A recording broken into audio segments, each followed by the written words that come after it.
Marriage times tables. Yes, that's how we call it. Why? You will see in a minute. So finally we are starting to talk about marriage. It is a fascinating invention. It is a truly universal institution. And by the way, the only one instituted by the Creator himself in the very beginning. That tells something about its importance. Present at all times and places. And what is remarkable, the grand story of humanity as given us in the Bible begins with the marriage of Adam and Eve, and it will end with the marriage as well, the marriage feast of Christ and his bride, the church. We could say that the institution of marriage reveals and teaches us something about God's eternal hopes and plans for us in the life to come. And for now, the institution of marriage, that is how humanity is to carry on the first great commission. Remember? And God blessed them, and God said to them, "Be fruitful and multiply and fill the earth and subdue it and have dominion over the fish of the sea and over the birds of the heaven and over every living thing that moves on the earth." The truth is, the time comes when almost everyone longs for it. You feel something is missing, but you cannot exactly put your finger on it. Many cannot understand and articulate these longings. Why?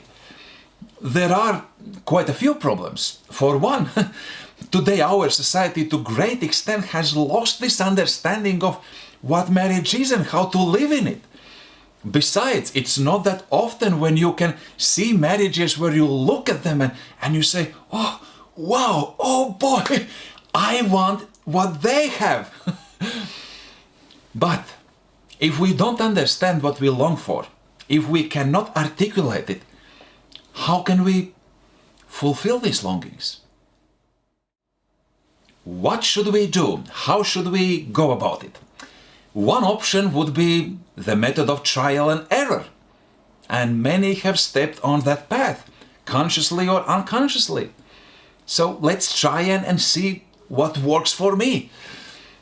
However, every trial and every error mean more heartaches and more headaches, more tears and more pain and more disappointments, and less ability and less desire to trust. It hardens our hearts and it takes away our ability to love and to be loved.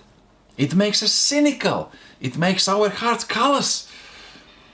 And if we ourselves experience too much pain, if we see broken relationships in our families, our extended families, if we witness our friends suffering the pain of failed relationships and failed marriages, we may end up despising the very idea of marriage. For how many times will you be willing to suffer if the result is always the same? Broken heart and a black hole in the middle of life. And this is why so many are cynical today and afraid from the very idea of committed relationships. And who can blame them? They have been burned too many times. Too many times. So many are in this paradoxical situation, where on the one hand, we long for such relationships and what they could give us. But we do not know what marriage is anymore, how to go about it, how to live in it.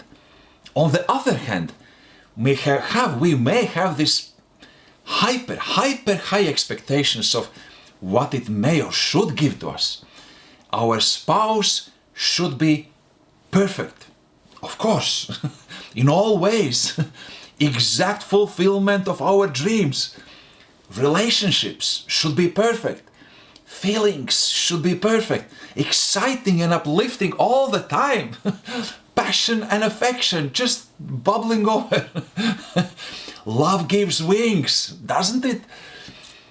Besides, we may believe that our marriage, our spouse, should fulfill all our real and imaginary needs. And what if it doesn't happen? Let's be clear on this. There is no and has never been a marriage that could satisfy such an impossible list of expectations. We need to be realistic. And realistic is good. We need to know how to look at marriage, what to expect from it. We need to learn how to see it wisely. And therefore, in the next sessions, we will learn something that we could call marriage times tables. Marriage times tables.